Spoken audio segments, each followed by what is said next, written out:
The name of the piece is From the Forest of Chimneys. I wrote that piece in 1991 for the 10th anniversary of the New York Philharmonic Ensembles, and they premiered that at their 10th anniversary concert in Milken Hall in September of 1993.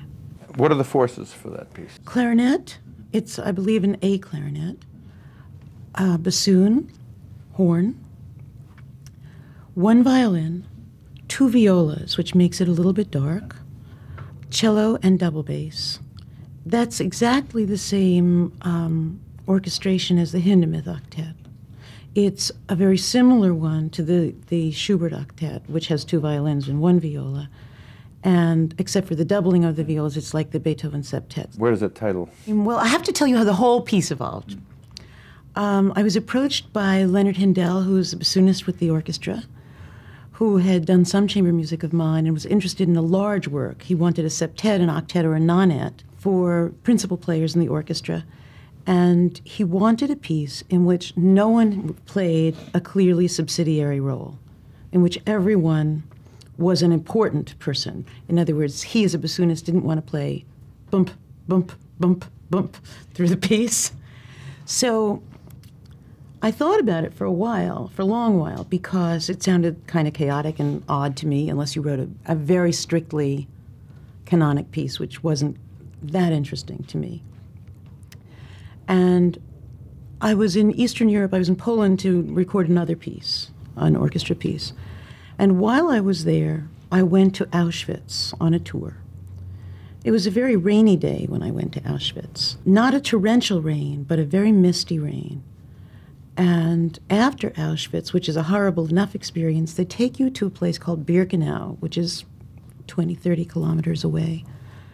And Birkenau was not a concentration camp. It was strictly an extermination camp. It existed only to exterminate large numbers of people. And for that reason, all that had ever been there was large, very long, primitive wooden barracks with brick little chimneys and crematoria and gas chambers.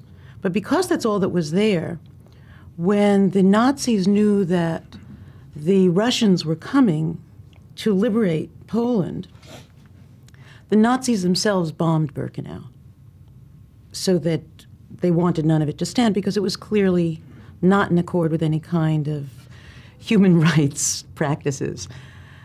And so the crematoria and the gas chambers were destroyed, and the barracks were completely consumed by flames, except for the chimneys.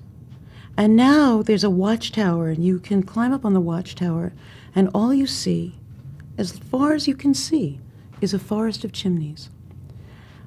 In the times when this was actually in use, there was nothing growing there, because any little grass that could grow up, where all of these people were tramping back and forth, people would actually pick and eat, because they were never fed any kind of anything green.